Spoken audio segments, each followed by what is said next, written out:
Welcome back to the channel. Thank you guys for hanging with me on this Wednesday. And if you've taken some time out of your busy schedules to hit that subscribe or like button, I really do appreciate that. And drop me a comment. That is also really enjoyable for me as well to have a little bit of a chat afterwards on these videos. But so we are getting into the fall time, and the fall is a work ethic time of year to catch fish. It is challenging. You basically have your entire tackle box, from the Alabama rig to little finesse jigs, anything that imitates a shad or a bluegill, every topwater, basically every bait that you own could catch a bass this time of year. And you have fish that are scattered. So like the post spawn, the fall is a time where you don't necessarily have a whole lot of fish in one area. There's nothing really making it, obvious to your eye to go to a spot and just go catch fish. It's bait related, and the bait really can do whatever it wants. It's not something, that's real dependable. So for that reason, this time of year is challenging. Now, I've done some videos recently saying, look, if you have fish in heavy cover, that's your best way to cut out all that other stuff. Or if you want to just really go simplified, pick up a jig, go up the river, fish slow, throw it at targets all day. But with those two styles, the heavy cover, you fish the heavy cover long enough and you're not getting bit, well, you got to go do something else, and there it goes. It opens right back up. Or you go and do the jig thing up the river and you're really painting yourself into the corner when, there's a lot of other things that could be going on. So for that reason, I want to give you a couple baits that you probably wouldn't think would work this time of year that do. But most importantly, what you want to find. I mean, when you're out there looking for, areas, how many areas do you need to have a really good tournament this time of year? So I'm going to start off by talking about a worm, because this is a bait that I wouldn't necessarily think would catch them really well, especially, as we get into the fall. But in the month of September, when you still have relatively warm water, a worm is going to catch them. I mean, it is a warm water bait. It's going to catch them if the water's 82 degrees, cooler. But I've seen it where I was catching them really good on a bunch of different baits. My co-angler breaks out a Texas rig with a Magnum trick worm on it, or a Magnum finesse worm, and starts catching them. And he ended up winning a tournament behind me, and I said, I got one of those rigged up too. Went in my box, got it out.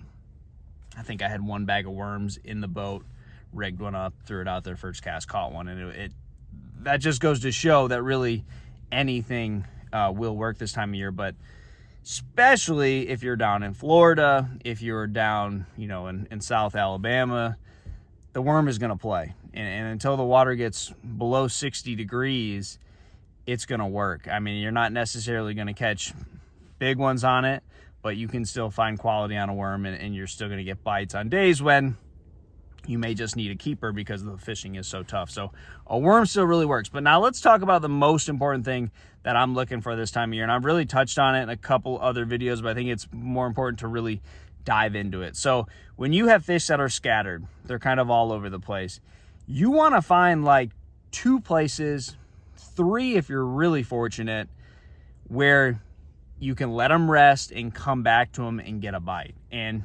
typically they're not like one spot or one cast type spots. It's areas.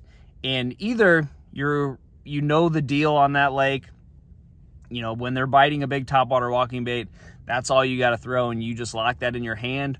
Or the other end of the spectrum is to keep an open mind and have like 3 or 4 baits that are catching fish, and just fish the conditions and really be opt to change whenever.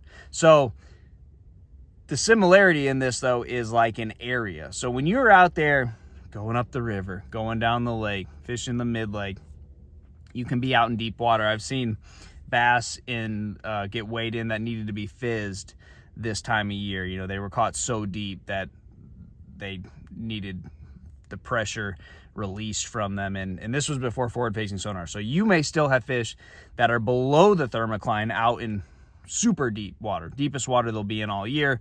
You may have fish that are in a foot of water or less. So it's like you have every extreme, and then you're going to be throwing the curveball of, changing conditions, cold fronts start rolling in this time of year, or you'll have like a warming trend. Today it doesn't seem like it's going to get much cooler than 90 degrees, and we're in the second week of September. So it just goes to show that you're going to get curveball after curveball thrown at you, no matter, you're not safe from anything. If it's the weather, the conditions, the baits you're using, the parts of the lake you're fishing pressure, thermocline, all that, none of it's going to be easy on you. So there's no likable pattern. You can't go pick out a style of rock and run that.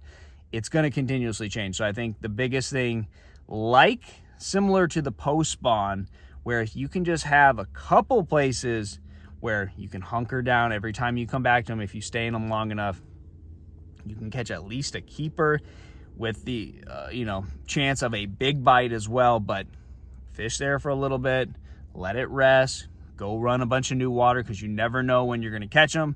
It totally, you could stumble into a big bite, or you can just go do something completely random and catch a big one. Then go back to one of your other places and just make it home for a couple hours. Really camp in there, catch some bass. So I look at some of the best tournaments I ever had. I had 2 spots. I had one little pocket, I had one little shell bed, and I had another little 100-yard stretch of a bank that had, bass on it. And then I had other places where tournaments where I didn't do so well, I just had one spot. I could go and catch, a limit off that one spot. I didn't do a good enough job scouting the lake out prior to that to find another one of those places. But if I would have had another one, I would have done well. So very important when you are out there looking with all the intangibles thrown at you, you really just need 2, maybe 3 spots to make your home that week. Let the fish tell you what to do. Follow the bait around and figure it out hour by hour, because the fishing is constantly changing. So try that, guys. Good luck to you, and I'll see you on the water.